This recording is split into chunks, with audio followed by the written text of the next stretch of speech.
Big Boss season 8 உடைய winner வந்து பார்த்தீங்கன்னா முத்துக்குமரன். ஸோ இது அஃபிஷியலாக வந்த ஒரு ரிசல்ட் தான். ஏன்னா இன்றைக்கி வந்து அந்த ஃபைனல் வந்து நடந்திருக்கும். நாளைக்கு தான் உங்களுக்கு வந்து டெலிகாஸ்ட் ஆகும். பட் இன்றைக்கி ஃபைனல் வந்து நடந்து முடிஞ்சிருக்கும். அதில் வந்து முத்துக்குமரன் வந்து பார்த்தோன்னா வின்னரு. இதில் ஷாக்கிங்கான ஒரு ரிசல்ட் என்ன அப்படின்னு பார்த்தோன்னா, விஷால் வந்து பார்த்தோன்னா ரன்னர்.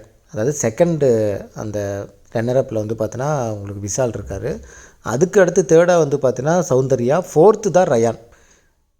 இதுக்கு ரன்னர் வந்து விஷால் வந்தது வந்து பார்த்தோன்னா ஏற்றுக்க முடியாத ஒரு விஷயம். விஷாலில் டாப் 5 ஃபைனலிஸ்ட் வந்ததே ஏற்றுக்க முடியாத ஒரு விஷயம்.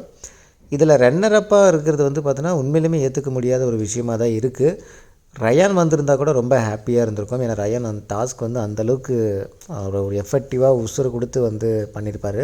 பட் விஷால் என்ன பண்ணால் அது கடைசி 1 வீக்கில் எதுவுமே பண்ணலை. அவன் என்ன பண்ணாங்கிறது உங்களுக்கு எல்லாத்துக்குமே தெரியும். அதுக்கெலாம் வந்து ரன்னரப்பு கொடுத்துருக்காங்க. அப்படிங்கும்போது தான் இது என்ன இந்த இருக்கிறதுலே ஒஸ்ட்டு பிக் பாஸ் சீசன் வந்து இந்த சீசன் 8 தான் அப்படிங்கிற மாதிரி தான் இருக்குது. அதில் வந்து பார்த்தோன்னா சௌந்தர்யா செகண்ட் ரன்னர். இந்த ரெண்டுமே ஏற்றுக்க முடியாத ஒரு விஷயந்தான். ஸோ உங்களோட கருத்துக்களை கீழே கமெண்ட் செக்ஷனில் சொல்லுங்கள். முத்துக்குமரன் ரன்னர் வின்னருங்கிறது நமக்கு தெரிஞ்ச விஷயந்தான். But Vishal Soundarya first runner up second ரன்னரப்புங்கிறது ஏற்றுக்க முடியாத ஒரு விஷயம். ஸோ நீங்கள் என்ன நினைக்கிறீங்க அப்படிங்கிறத கமெண்ட் செக்ஷனில் சொல்லுங்கள்.